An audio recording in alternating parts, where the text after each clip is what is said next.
हाय दोस्तों, नमस्कार। Welcome to innovative GS knowledge with Akash. आज के इस वीडियो में हम देखने वाले हैं एमए सेकंड सेमेस्टर का एग्ज़ाम होने वाला है। आप लोगों को पता ही चल गया होगा। जिसका यूनिवर्सिटी की अगर हम बात करें तो पूर्वांचल यूनिवर्सिटी, ठीक है। तो पूर्वांचल यूनिवर्सिटी का एग्ज़ाम आ चुका है एमए सेकंड सेमेस्टर का। तो एमए सेकंड सेमेस्टर का पॉलिटिकल साइंस, ध्यान रखिएगा, पॉलिटिकल साइंस का जो है SCEINCE साइंस, तो पॉलिटिकल साइंस का फर्स्ट पेपर जो है, ठीक है, सेकंड लिखा गया भाई, फर्स्ट पेपर का यहाँ पर हम आपको जो है कराने वाले हैं, ठीक है, विद सीरीज़ के साथ। तो सबसे पहले अति लघुत्तरी हम करेंगे, यानी कि एक पार्ट में हम अति लघुत्तरी, फिर दूसरे पार्ट में लघुत्तरी, फिर तीसरे पार्ट में जो है दीर्घोत्तरी। इस तरीके से हम प्रश्न को देखेंगे। तो जैसा आप लोगों को पता है कि इस खंड में 1 से लेकर इतने तक अति लघुत्तरी प्रश्न है। परीक्षार्थियों को सभी 10 प्रश्नों का उत्तर देना अनिवार्य है। प्रत्येक प्रश्न के लिए 2 अंक निर्धारित किए जाते हैं। तो इस तरीके से आपको दिया रहेगा पेपर में, और 10x2 यानी कि कुल 20 नंबर का आपको रहेगा ये अति लघुत्तरी का प्रश्न, ठीक है। तो चलिए स्टार्ट कर देते हैं। इन सभी प्रश्नों के भागों को उत्तर दीजिए। प्रत्येक भाग का उत्तर लगभग 50 शब्दों में देना होता है, इस तरीके का। तो पहला क्वेश्चन है आपके सामने, पहले का ए, यानी कि राजधर्म का क्या महत्व है। तो राजधर्म की यहाँ पे बात हो रही है। तो राजधर्म का मतलब राजा का धर्म है ना, राज या फिर राज के प्रति क्या धर्म, इस तरीके का। तो भीम के अनुसार, यानी कि जो महाभारत काल के भीम थे, उनके अनुसार बताया जा रहा है कि सभी धर्मों में राजधर्म ही प्रधान है। यानी कि राजधर्म क्या है, सभी धर्मों में प्रधान धर्म है। क्यों? क्योंकि उसके द्वारा सभी वर्गों का पालन होता है। भीम, ये 3 नाम आपको याद रखना है, एक भीम, उसके बाद राजधर्म, प्रधान, और क्या ये मुख्य है। और इसी की वजह से जो है सभी वर्गों का पालन होता है। राजधर्म में सभी प्रकार के त्याग का समावेश होता है। राजधर्म में संपूर्ण विधाओं एवं लोगों का समावेश होता है। तो ये भीम के अनुसार परिभाषा बताई जा रही है राजधर्म, है ना, या सॉरी इसका महत्व, इसकी इम्पोर्टेंस बताई जा रही है कि राजधर्म क्यों महत्व है, क्यों यह इम्पॉर्टेंट है। तो 3 से 4 चीज़ें याद रखनी है। क्योंकि यह सभी धर्मों में प्रमुख धर्म है, यानी कि प्रधान धर्म है। सभी वर्गों का इसमें पालनहार होता है, पालन होता है। राजधर्म सभी प्रकार के त्याग का समावेश होता है। राजधर्म में संपूर्ण विधाओं एवं लोगों का समावेश होता है ना। यानी कुल मिलाकर इससे क्या होती है, समावेशता आती है, जिसका सभी का जन कल्याण हो। इस तरीके का आप यहाँ पे सोच सकते हैं, समझ सकते हैं, लिख सकते हैं।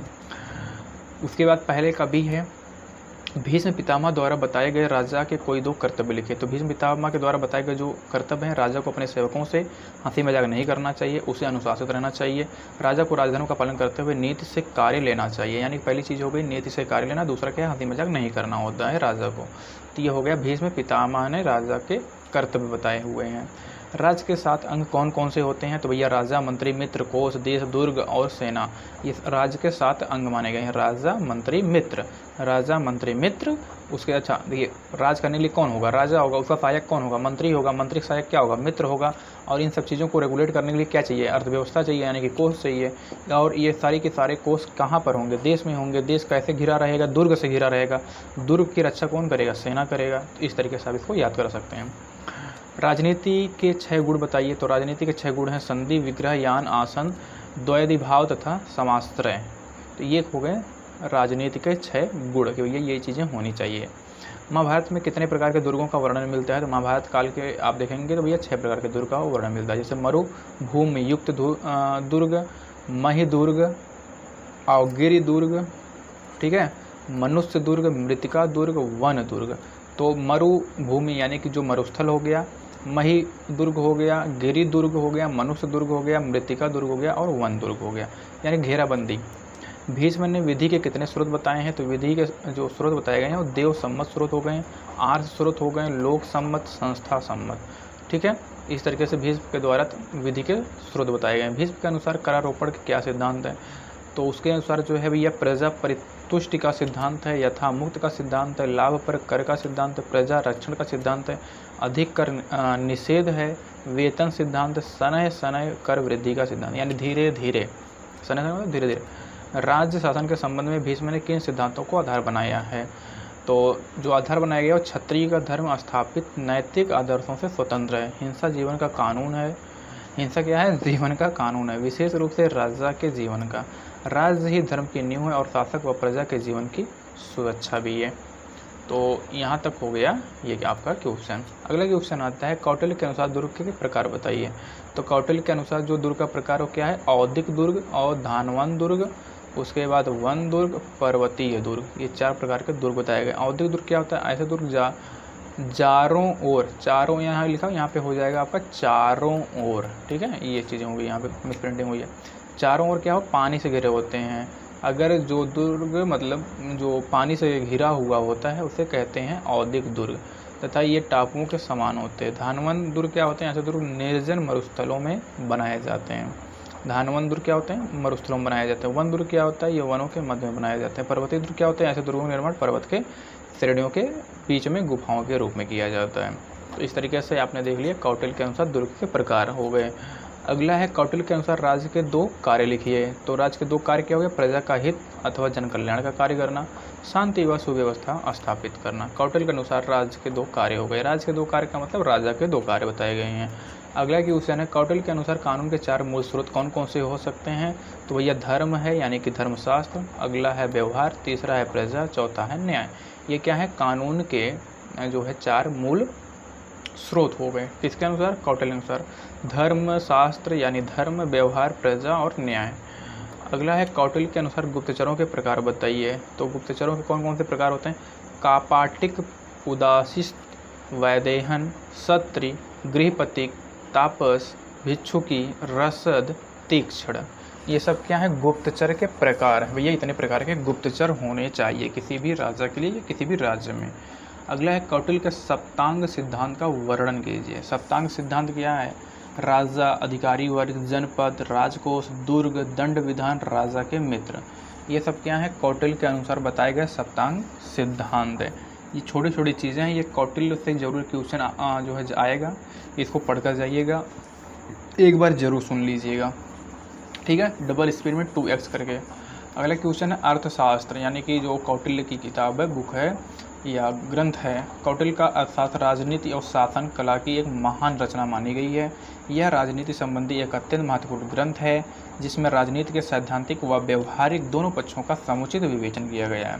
कुल मिलाकर अर्थशास्त्र क्या है, एक राज्य को कैसे संचालित किया जाए, अब उसमें जो कुछ भी व्यवस्थाएं होनी चाहिए, शासन, प्रशासन, टैक्सिंग की व्यवस्था है ना, कर की व्यवस्था, उस सब की सब इस जो है बुक में दी गई है या किताब में या ग्रंथ में दिया गया है। अगला क्वेश्चन है कौटिल्य के अर्थशास्त्र के कोई 2 महत्व बताइए। तो भैया सबसे पहले राजनीति के लिए हम ये इसको मतलब मान सकते हैं कि भैया बहुत बड़ा इसका योगदान हो सकता है। क्यों, क्योंकि इसको जो है एक राजा के लिए लिखा गया मोरल, नैतिक धर्मशास्त्र के रूप में कार्य करता है। कौटिल्य का अर्थशास्त्र राजनीतिक विषय सभी ग्रंथों और विचारों का संग्रह का सार है, इसलिए यह इम्पोर्टेंट है। तो इसको आप अपने हिसाब से भी डील कर सकते हैं। हमने इसको बता दिया भैया अर्थशास्त्र में क्या क्या चीज़ें हैं। तो इसमें शासन है, प्रशासन है, दंड संहिताएँ हैं, है ना, कैसे कैसे दंड देना चाहिए, कैसे टैक्स लगाना चाहिए, सभी प्रकार के इसमें न्याय व्यवस्थाएँ भी हैं। अगला क्वेश्चन है कौटिल्य ने किन 4 विधाओं का उल्लेख किया है। तो कौटिल्य ने 4 विधाओं का उल्लेख किया है, वह क्या है, आन्वीक्षिकी, त्रयी, वार्ता, दंड नीति, ठीक है। अर्थशास्त्र का प्रमुख प्रतिपाद्य विषय दंड नीति ही है, ये भी ध्यान रखिएगा अभी, ठीक है। अगला क्वेश्चन है कौटिल्य का मंडल सिद्धांत क्या है। मंडल सिद्धांत वह सिद्धांत है जिसमें उस नीति की व्याख्या की गई है जिसके द्वारा राज्य अन्य राज्यों से अपने संबंधों को निश्चित करता था। कौटिल्य का मंडल सिद्धांत क्या है उस नीति की व्याख्या होती है इसके अंतर्गत जिसके द्वारा राज्य अन्य राज्यों से अपने संबंधों को निश्चित करता था या जो है उससे संबंधित करता था, वह से संबंध स्थापित करता था। अगला क्वेश्चन है कौटिल्य के राज्यमंडल में कितने सदस्य हैं, नाम बताइए। कौटिल्य के अनुसार राज्यमंडल में 12 सदस्य हैं जो इस प्रकार हैं, कौन कौन से, विजिगिसु, अरिराज, मित्रराज, अरिमित्रराज, मित्रराज, मध्यम राज, उदासीन राज, अरिमित्रराज और पाष्ठिर ग्रहराज, आक्रंद राज, पाष्टिग्रह, ग्रहसार राज, आक्रंद सार राज। तो कुल मिलाकर 12 कौटिल्य के अनुसार राजमंडल में बनाए गए ये सदस्य राज्य हैं। अगला क्वेश्चन है कौटिल्य के षाड्गुण्ड सिद्धांत के नाम लिखिए। संधि, विग्रह, आसन, यान, संशय, द्वैधी भाव कौटिल्य के षाड्गुण्ड सिद्धांत हैं। यानी कि अंतर्राज्यीय संबंधों के संदर्भ में कौटिल्य के द्वारा प्रतिपादित किए गए सिद्धांत जो साड्यगुण कहलाते हैं वो यही हैं। अगला क्वेश्चन, धर्मशास्त्र का क्या अर्थ होता है? धर्मशास्त्र वह ग्रंथ है जिसमें शासन द्वारा निर्मित नीति और सदाचार संबंधी नियम होते हैं। यह किसी जनसमूह के लिए उचित आचार व्यवहार की व्यवस्था को दर्शाते हैं या प्रदर्शित करते हैं या आरोपित करते हैं। अगला क्वेश्चन है, धर्म से क्या अभिप्राय है? धर्म का संबंध उन क्रिया संस्कारों से है जिसमें मनुष्य अनुशासित होता है। वास्तव में धर्म किसी संप्रदाय या मत का द्योतक नहीं है, प्रत्युत या जीवन का एक ढंग या आचरण संहिता है जो समाज के किसी अंग एवं व्यक्ति के रूप में मनुष्य के कर्मों एवं कृत्यों को व्यवस्थित करता है। उसमें क्रमशः विकास करता हुआ उसे मानवीय अस्तित्व के लक्ष्य तक पहुंचने के योग्य बनाता है। तो कुल मिलाकर धर्म का मतलब ये होता है कि एक ऐसा नियम, कायदा, कानून, ऐसी व्यवस्था जिसके तहत व्यक्ति अपने सर्वांगीण विकास हेतु कार्य में लग जाए या कार्य को संपादित करे। शांति पर्व में चित्रित राजधर्म क्या है? शांति पर्व में राजधर्म को राजनीतिक और प्रशासनिक गतिविधियों से संबंधित कर्तव्यों और दायित्वों के रूप में समझा गया। शासन के माध्यम से राज्यों में शांति कानून व्यवस्था बनाए रखना आवश्यक माना गया है। अगला क्वेश्चन है, जैन धर्म की मुख्य शिक्षाएं क्या आती है? तो भैया सत्य, अहिंसा, अस्तेय, अपरिग्रह और ब्रह्मचर्य ये सब अनिवार्य बताए गए हैं जैन धर्म के मुख्य शिक्षाओं के रूप में। अगला क्वेश्चन है, जैन धर्म के संप्रदायों का उल्लेख कीजिए। श्वेतांबर होता है, दिगंबर होता है। श्वेतांबर संप्रदाय के लोग श्वेत वस्त्र धारण करते हैं, जबकि दिगंबर संप्रदाय के लोग पूर्णतः नग्न रहकर तपस्या करते हैं।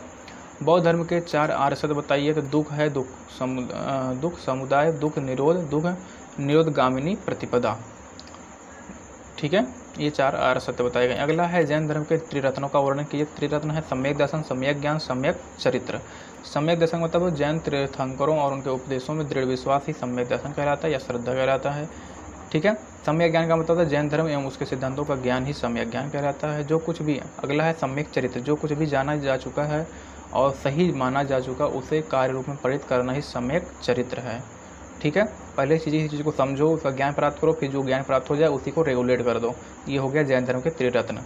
आगे है, बौद्ध धर्म के संप्रदायों को बताइए। बौद्ध धर्म के 2 संप्रदाय हैं, हीनयान और महायान। हीनयान शाब्दिक अर्थ है निम्न मार्ग, यह मार्ग केवल भिक्षुकों के लिए ही संभव था। महायान का अर्थ है उत्कृष्ट मार्ग, इसमें या दूसरों की सेवा पर परोपकार तथा विशेष बल दिया गया। यह हमारे सर्वसाधारण के लिए सुलभ था। तो हीनयान और महायान 2 प्रकार के जो संप्रदाय यहाँ पे बने थे बौद्ध धर्म के, ये ध्यान रखना है आपको। अगला है, बौद्ध धर्म के अष्टांगिक मार्गों का उल्लेख कीजिए। तो सम्यक दृष्टि, सम्यक संपर्क, सम्यक वाक, सम्यक कर्मांत, सम्यक आजीव, सम्यक व्यायाम, सम्यक स्मृति, सम्यक समाधि, ये अष्टांगिक मार्ग बताए गए हैं। अगला क्वेश्चन है, प्रतीत्य समुत्पाद क्या है? प्रतीत्य समुत्पाद का अर्थ होता है संसार की सभी वस्तुएं किसी न किसी कारण से उत्पन्न हुई हैं और इस प्रकार वे इस पर निर्भर हैं। इस कार्य कारण सिद्धांत को उन्होंने संपूर्ण जगत पर लागू किया। संबोधि गौतम बुद्ध को प्रतीत्य समुत्पाद के सिद्धांत का बोध हुआ था। तो प्रतीत्य समुत्पाद जो है किसका मतलब मूल है? गौतम बुद्ध के धर्म से यह संबंधित है। इस्लाम के सांस्कृतिक मूल्य क्या हैं? इस्लाम के सांस्कृतिक मूल्यों में अल्लाह के प्रति वफादारी और मोहम्मद की शिक्षाओं के आधार पर गहन धार्मिक पालन शामिल हैं। उनमें धार्मिक और पारिवारिक अर्थों में समुदाय की एक मजबूत भावना और एक वफादार मुस्लिम समाज के निर्माण की तीव्र इच्छा भी शामिल की गई है।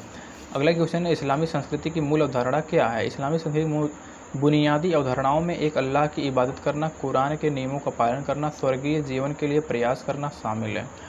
इन लक्ष्यों के लिए प्रतिदिन एक अनुशासित जीवन और अपने विवेक पर ध्यान देने की आवश्यकता होती है। अगला क्वेश्चन, इस्लाम की प्रमुख परंपराएं क्या हैं? इस्लाम की प्रमुख परंपराओं में मक्का की दिशा में सलात या दैनिक प्रार्थना के 5 समय शामिल है। इसके अतिरिक्त ज़कात देना, भिक्षा देना, हज करना आदि आवश्यक है। इस्लाम के 5 तत्व क्या हैं? इस्लाम के 5 तत्व निम्नलिखित हैं। कौन कौन से? कलमा पढ़ना, नमाज अदा करना, रोज़ा रखना, ज़कात अदा करना और हज करना। ये 5 तत्व बताए गए हैं इस्लाम में। अगला है, इस्लाम का क्या अर्थ है? इस्लाम का अर्थ है बिना किसी प्रकार की शर्तों के अल्लाह के आगे नतमस्तक हो जाना और उसके दिए हुक्म का पालन करना। अगला क्वेश्चन है, इस्लाम धर्म का संस्थापक कौन था? हज़रत मोहम्मद को इस्लाम धर्म का संस्थापक माना जाता है। वह इस्लाम धर्म के आखिरी नबी थे या संदेश वाहक थे। अगला क्वेश्चन है, इस्लाम धर्म की उत्पत्ति संबंधी विचारों पर प्रकाश डालिए। इस्लाम दुनिया के सबसे बड़े एकेश्वरवादी धर्मों में से एक है, जिसकी उत्पत्ति 7वीं शताब्दी के अरब प्रायद्वीप में पैगंबर मोहम्मद की शिक्षाओं के साथ हुआ था, जिन्होंने कुरान के पवित्र ग्रंथ के अनुसार एंजेल ग्रेबियल से एक ईश्वर की पूजा में निर्देश प्राप्त किया था। अपने 1400 से अधिक वर्षों के इतिहास में इस्लाम आज भी एक प्रमुख संप्रदाय बना हुआ है। अगला क्वेश्चन है, धर्म के प्रति कबीर के क्या विचार थे? कबीर एक ईश्वर पर विश्वास रखते थे, उनका कर्मकांडों में कोई विश्वास नहीं था। उस समय सभी धर्मों में बहुत सी कुरीतियाँ थीं जिनका उन्होंने खंडन किया था। कबीर मंदिर, मस्जिद, रोज़ा, ईद, मूर्ति पूजा आदि को नहीं मानते थे। तो ये हो गया धर्म के प्रति कबीर के विचार। अगला क्वेश्चन है, कबीर किस तरह के भक्ति को सच्ची भक्ति नहीं मानते थे? कबीर उस भक्ति को सच्ची भक्ति नहीं मानते थे जब व्यक्ति हाथ में मन का यानी कि माला घुमाता रहता है और मुंह से राम राम उच्चारित तो करता है, पर उसका मन एकाग्रचित होने के बजाय इधर उधर भटकता रहता है। तो कबीर इसको क्या कहते हैं? सच्ची भक्ति नहीं कहते हैं। अगला क्वेश्चन है, कबीर की भाषिक दृष्टि पर प्रकाश डालिए।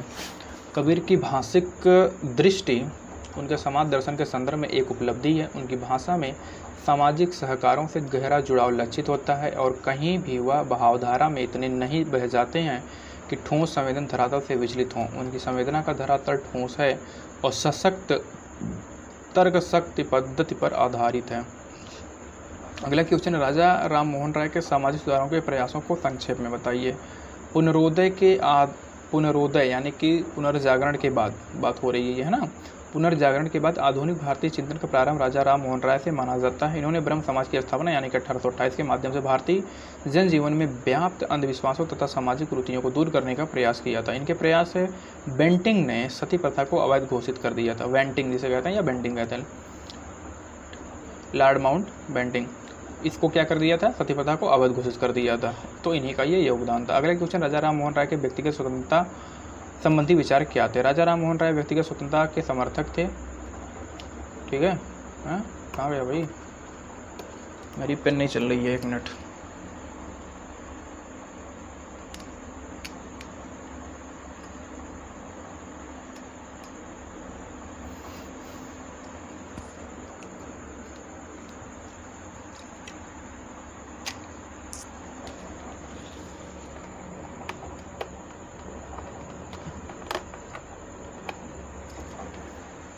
चलिए, अगला क्वेश्चन है,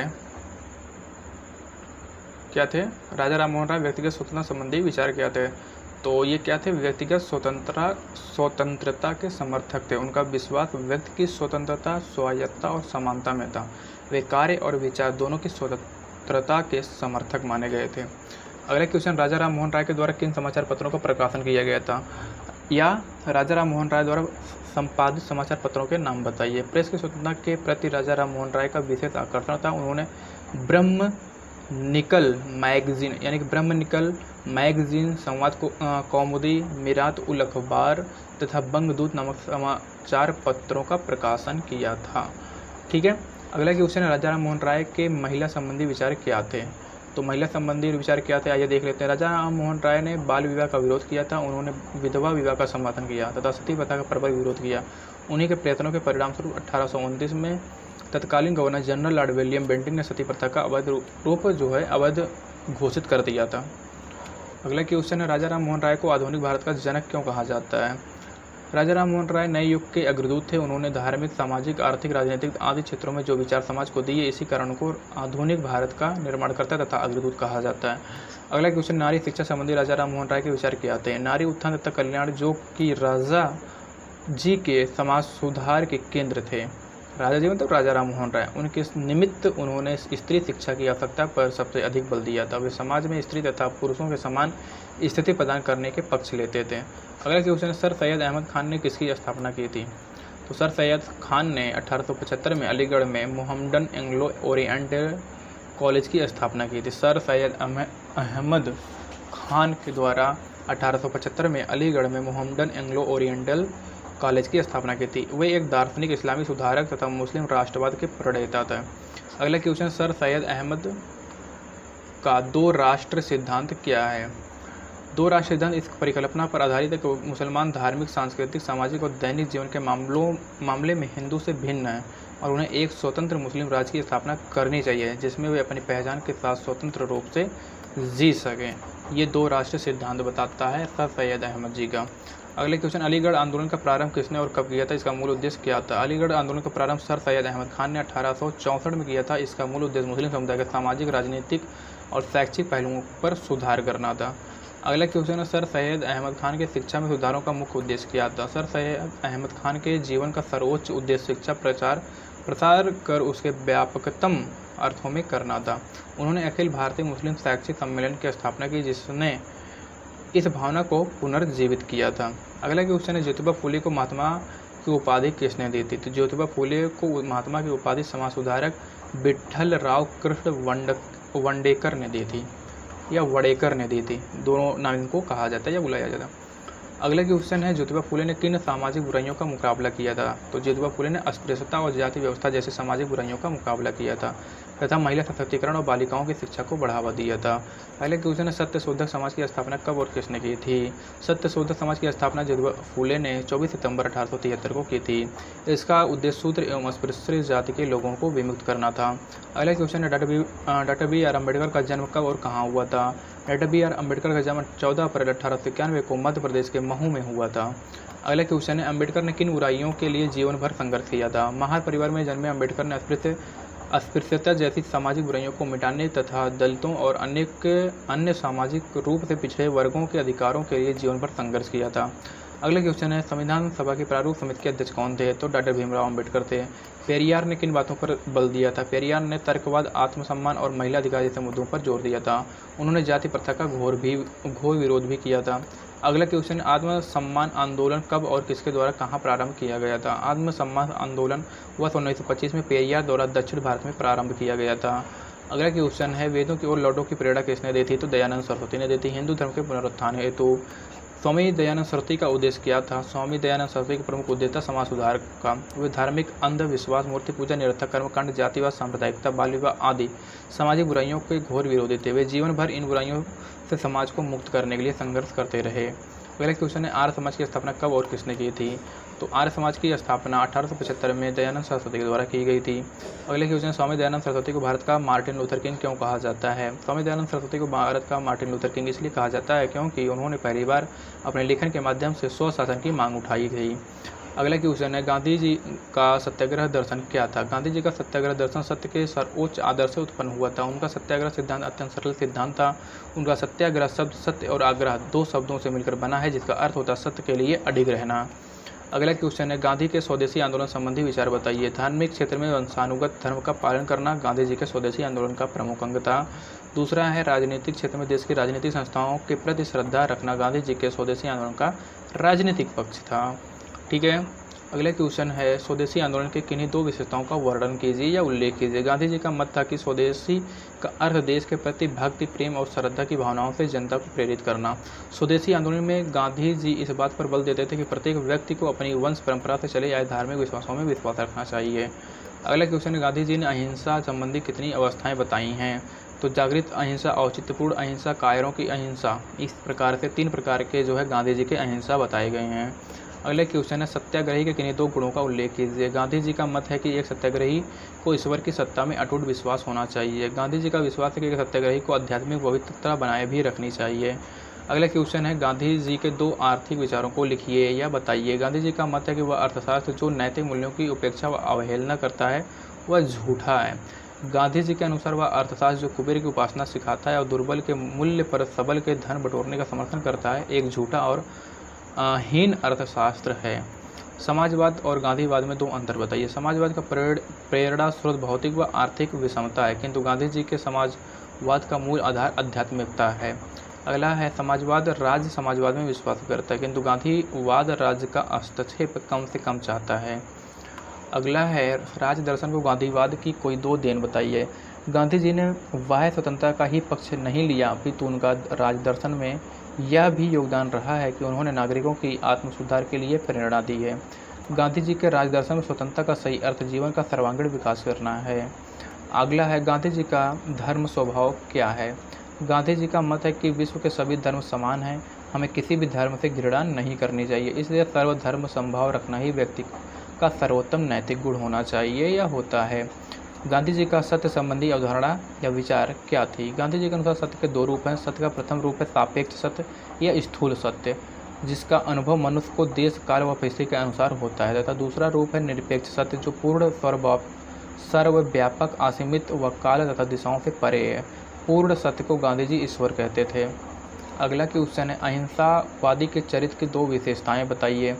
अहिंसावादी की आत्मा शुद्ध होनी चाहिए। अहिंसावादी को धैर्यवान होना चाहिए। इस प्रकार से अहिंसावादी के 2 चरित्र बताए जा सकते हैं। अगला है, सत्याग्रही के गुण बताइए। ईश्वर में आस्था रखना, अहिंसा में विश्वास करना, ब्रह्मचर्य का पालन करना, अस्तेय अपरिग्रह, मादक द्रव्यों का निषेध, आत्मसम्मान की रक्षा, शारीरिक तथा मानसिक अनुशासन।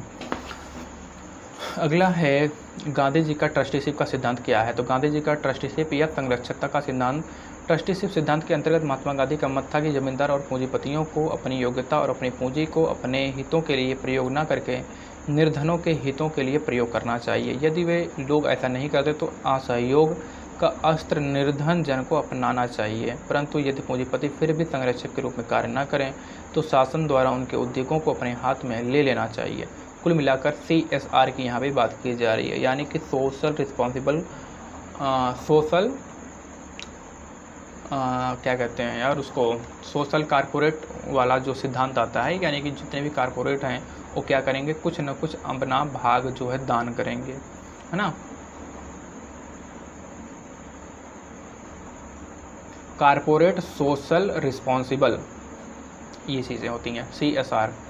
तो अगला क्वेश्चन है, गांधीवाद से क्या अभिप्राय है। गांधीवाद से अभिप्राय यह है कि गांधी जी के सिद्धांतों, विचारों और समन्वयों का सामूहिककरण। गांधी जी द्वारा प्रतिपादित सिद्धांतों को गांधीवाद नाम दिया गया है। अगला क्वेश्चन है, गांधी के धर्म व राजनीति संबंधित 2 विचार बताइए। तो गांधी जी के द्वारा धर्म की आवश्यकता राजनीति के लिए आवश्यक है, क्योंकि धर्म अध्यात्म का नैतिक आधार है। अगला है, अध्यात्म कोई कोरा सिद्धांत नहीं है, अपितु अध्यात्म में व्यक्ति और प्रकृति के सम्मत कार्यों का मार्गदर्शन होता है। पंडित नेहरू के लोकतांत्रिक विचार क्या थे। लोकतंत्र में पंडित नेहरू की दृढ़ आस्था थी, विचारों से वे मानवतावादी थे, अतः लोकतंत्र में उनकी आस्था होना स्वाभाविक ही है। उनके लिए लोकतंत्र केवल राजनीतिक प्रणाली मात्र नहीं थी, अपितु आर्थिक एवं सामाजिक प्रगति का आधार थी। अगला क्वेश्चन है, नेहरू का लोकतंत्री समाजवाद क्या था। पंडित नेहरू लोकतंत्री समाजवाद के समर्थक थे। वे मानते थे कि विश्व की समस्याओं के समाधान का मार्ग समाजवाद में ही है। समाजवाद के प्रति उनका रुझान काफ़ी पुराना था। ब्रिटेन में अध्ययन करते समय वे फेबियन समाजवाद से प्रभावित हुए थे। ठीक है। अगला क्वेश्चन, धर्मनिरपेक्षता के संबंध में नेहरू के क्या विचार थे। धर्मनिरपेक्षता पंडित नेहरू के राजनीतिक चिंतन का केवल एक भाग नहीं, अपितु तो उनका जीवन आदर्श भी था। धर्मनिरपेक्षता का अर्थ विरोध नहीं, नास्तिकता का धर्महीनता नहीं, धर्महीनता भी धर्मनिरपेक्षता नहीं है। पंडित नेहरू के धर्मनिरपेक्षता सभी धर्मों के प्रति समान आदर भाव था। नेहरू के साम्राज्यवाद और फांसीवाद संबंधी विचार क्या थे। नेहरू साम्राज्यवादी और फांसीवादी के विरोधी थे। वे दोनों प्रवृत्तियों और व्यवस्थाओं को अमानवीय और अनैतिक मानते थे। उन्होंने आजीवन दोनों प्रवृत्तियों का विरोध किया है। साम्राज्यवाद पराधीन देश की स्वतंत्र इच्छा और व्यक्तित्व को समाप्त कर देता है तथा हिंसा, उत्पीड़न और लूट खसोट द्वारा पराधीन देश का शोषण करता है। अगले क्वेश्चन, नेहरू के राष्ट्रवाद संबंधी विचार क्या थे। नेहरू एक महान राष्ट्रवादी नेता थे। उन्होंने राष्ट्रवाद का कोई नया सिद्धांत प्रतिपादित नहीं किया था। उनके लेख भारत की एकता से प्रकट होता है कि वे भारत की आधारभूत एकता की वास्तविकता में विश्वास रखते थे। अगला क्वेश्चन है, नेहरू के पंचशील सिद्धांत क्या हैं। एक दूसरे की भौतिक अखंडता तथा प्रभुत्व के लिए पारस्परिक सम्मान, अनाक्रमण, एक दूसरे के आंतरिक मामलों में हस्तक्षेप, समानता तथा पारस्परिक लाभ और शांतिमय सह अस्तित्व तथा आर्थिक सहयोग। इस प्रकार से नेहरू के पंचशील सिद्धांत बताए गए हैं। अगला, नेहरू के मानवतावादी विचार क्या थे। नेहरू को मानव स्वभाव की सर्जनात्मकता संभावनाओं में विश्वास था। नेहरू सभ्यवादी थे, इसलिए वे मनुष्य को केवल एक अनुभवगम्य वस्तु मानते थे। नेहरू को किसी ऐसी शाश्वत और अपरिवर्तनशील सत्ता में विश्वास नहीं था जो मनुष्य के अस्तित्व का प्रयोजन प्रदान करती हो। अगला क्वेश्चन है, तिलक ने स्वराज्य प्राप्त के क्या साधन बताए हैं। तो तिलक ने स्वराज्य के साधन बताए हैं राष्ट्रीय शिक्षा, स्वदेशी बहिष्कार, निष्क्रिय प्रतिरोध। तो इस प्रकार से तिलक ने स्वराज्य प्राप्ति के साधन बताए हैं। अगला क्वेश्चन, तिलक का राजनीतिक दर्शन क्या था। तो तिलक सच्चे अर्थों में भारतीय उग्र राष्ट्रवाद के जनक थे, जिन्होंने भारतीय राजनीति को नई दिशा देकर कांग्रेस को जन आंदोलन में परिणत कर दिया। तिलक उग्रवादी होते हुए भी हिंसा को, रक्तपात को प्रोत्साहन नहीं देते थे। तिलक ने जनता और नेताओं के समक्ष एक रचनात्मक कार्यक्रम विकसित की और भारत को स्वतंत्र कराने के पृष्ठभूमि तैयार की थी।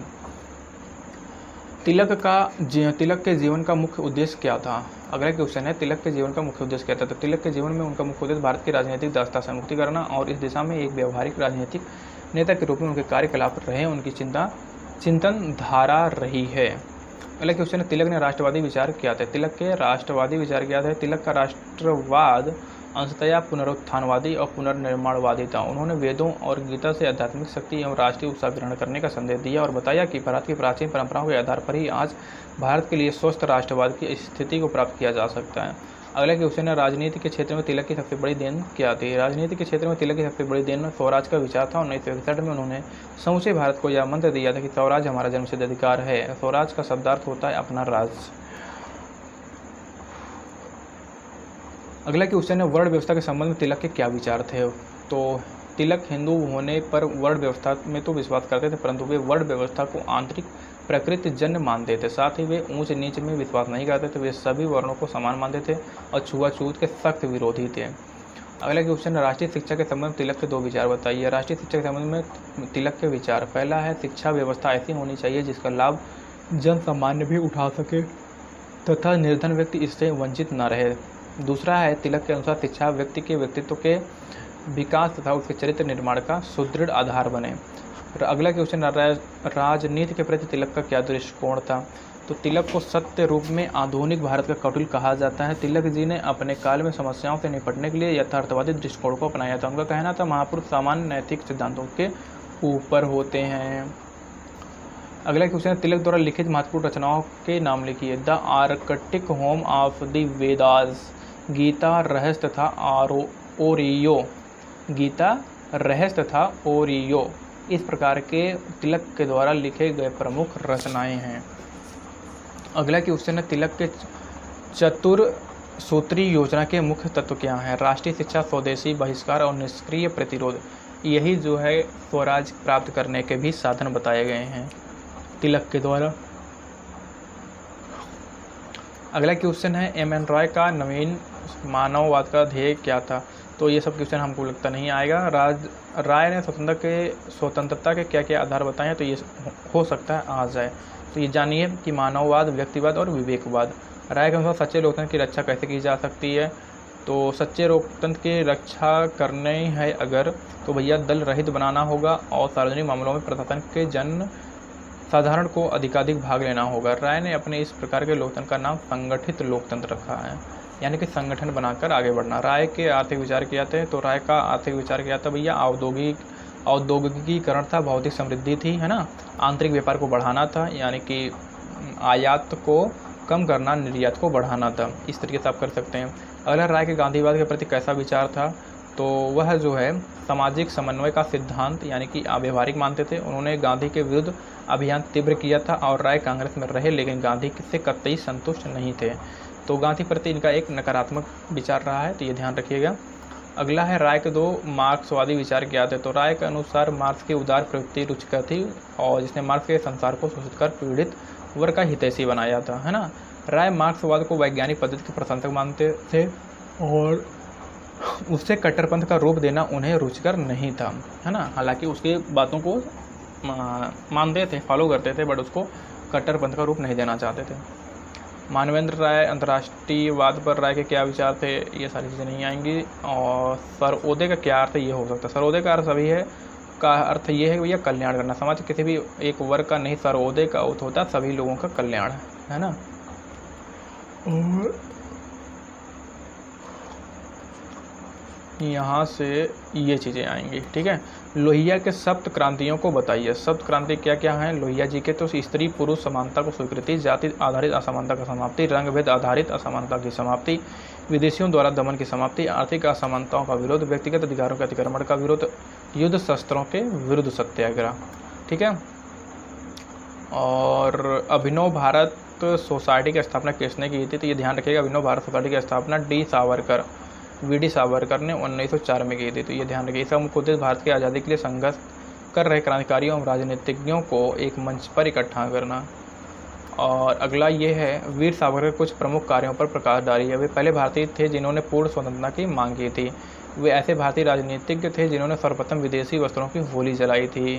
सावरकर ने राष्ट्र ध्वज तिरंगे के बीच में धर्म चक्र लगाने का सुझाव सर्वप्रथम दिया था, जिसे तत्कालीन राष्ट्रपति द्वारा स्वीकार किया गया था।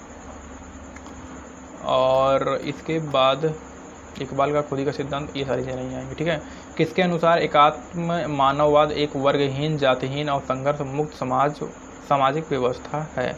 तो पंडित दीनदयाल उपाध्याय के अनुसार एकात्म मानववाद एक वर्गहीन, जाति विहीन, संघर्ष मुक्त सामाजिक व्यवस्था है। तो जो जो इम्पोर्टेंट था वो सारी की सारी चीज़ें हमने करा दी है आपकी इस वीडियो में। इसको 2x में करके एक बार 2 बार आप सुन लेंगे, सारी की चीज़ें एक कहानी की तरह बैठ जाएंगी। और इसी तरीके से मतलब नेक्स्ट वीडियो में हम देखेंगे लघुत्तरी प्रश्नों को। ठीक है, इम्पॉर्टेंट लघुत्तरी प्रश्नों को देखने की कोशिश करेंगे। तो आज का वीडियो यहीं तक, मिलते हैं नए वीडियो में नए टॉपिक नए कॉन्सेप्ट के साथ।